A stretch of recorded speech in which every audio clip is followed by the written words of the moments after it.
iPhone atau Android? Pertanyaan ini nggak pernah basi. Tapi masalahnya, kebanyakan orang cuma bahas mana yang lebih kencang atau mana yang kameranya lebih bagus. Padahal, perbedaannya bukan cuma soal merek, tapi soal filosofi. Hari ini di Gadget Eduide, kita akan bedah perbedaan keduanya secara analitis, supaya kamu nggak cuma ikut-ikutan tren, tapi tahu sistem mana yang benar-benar mendukung produktivitas kamu.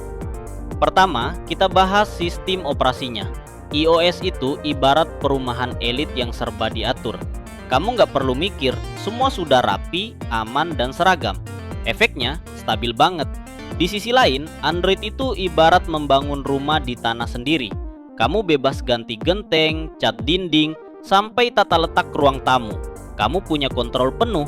Implikasinya sederhana. Apple menganggap mereka paling tahu apa yang terbaik buat kamu. Sedangkan Android percaya bahwa kamu yang paling tahu apa yang kamu butuhkan. Sering dengar kan kalau RAM Android itu gede banget sementara iPhone kecil?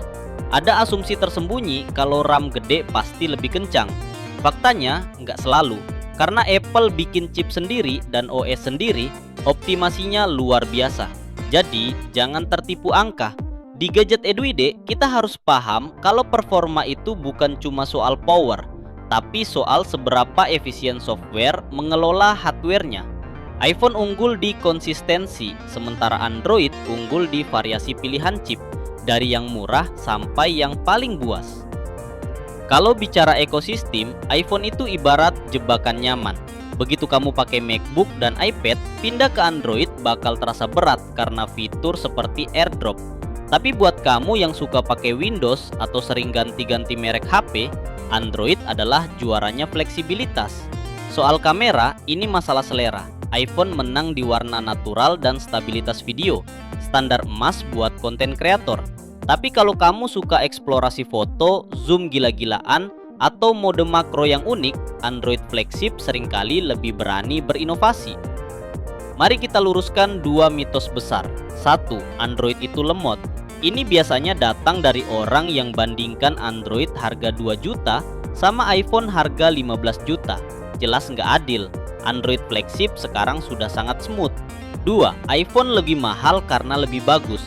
Faktanya, sebagian dari harga itu adalah biaya branding dan eksklusivitas ekosistem, bukan murni harga komponen di dalamnya.